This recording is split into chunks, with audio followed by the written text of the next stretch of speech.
দেখতে দেখতে কিন্তু 2024 সালের আজকে শেষের দিন। নতুন বছরকে তো উদযাপন করতেই হবে, তাই প্রিপারেশন চলছে বারবিকিউ চিকেনের। কারা কারা আজকে বারবিকিউ চিকেন করছেন অবশ্যই কমেন্ট করে জানাবেন। প্রথমে আমি একটা বোলে নিয়ে নিয়েছি টক দই, তারপর নিয়ে নিলাম লেবুর রস, আর এখন নিয়ে নিচ্ছি শুকনো মরিচ ভিজিয়ে রেখেছিলাম সামান্য একটু ভিনেগার দিয়ে, সেটাই ব্লেন্ড করে নিয়েছি। আর আমি অনেক বেশি পরিমাণে চিকেন করব বারবিকিউ, তাই আমি পরিমাণটা বলছি না মশলার।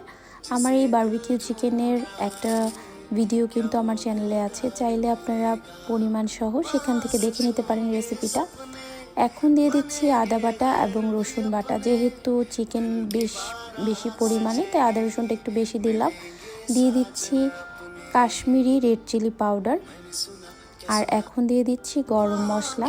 আর এই গরম মশলার গুঁড়োটার ভিডিও কিন্তু আমার চ্যানেলে আছে, এত ফ্লেভারফুল এই গরম মশলাটা। আর দিয়ে দিলাম কালো গোলমরিচের গুঁড়ো।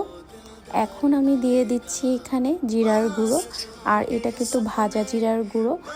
আর দিয়ে দিচ্ছি এখন কাবাব মশলা। এই কাবাব মশলাটা দিলে এই বারবিকিউ টেস্ট অসাধারণ হয়ে যায়।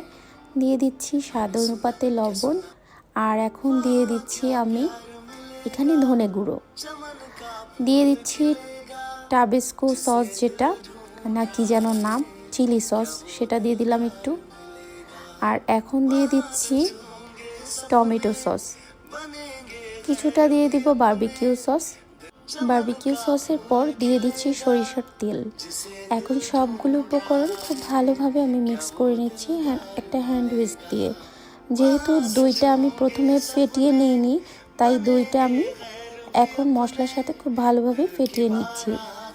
আজকে আমি মশলার মিশ্রণটা একটু বেশি পরিমাণে করেছি, যেন চিকেন ম্যারিনেশন হওয়ার পরেও মশলাটা একটু থেকে যায়। তখন আমি বারবিকিউ করার সময় মশলাটা উপরে ব্রাশ করে দিব, এতে করে চিকেনটা খেতে অনেক বেশি ভালো লাগবে, মশলাটা আরও বেশি ভেতরে ঢুকে যাবে।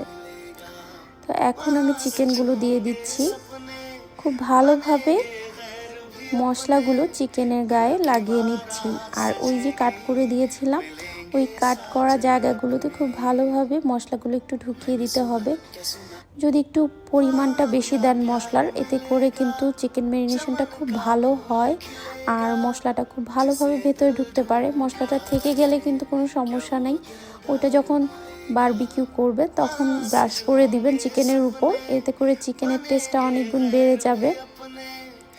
আর একদম চিকেনটা যখন বারবিকিউ করা হবে একদম লাস্টে আপনারা সরষের তেল ব্রাশ করে দিতে পারেন কিংবা বাটার ব্রাশ করে দিতে পারেন, এতে করে উপর দিকটা কিন্তু ড্রাই হয়ে যাবে না। আর একটু পরপর তো আপনারা সরষের তেল এবং মশলা ব্রাশ করতেই থাকবেন।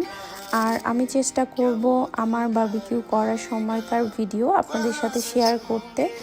আর এই বারবিকিউটার ডিটেলস ভিডিও তো আমার চ্যানেলেই আছে, পেজেও আছে, আপনারা চাইলে কিন্তু দেখে নিতে পারেন।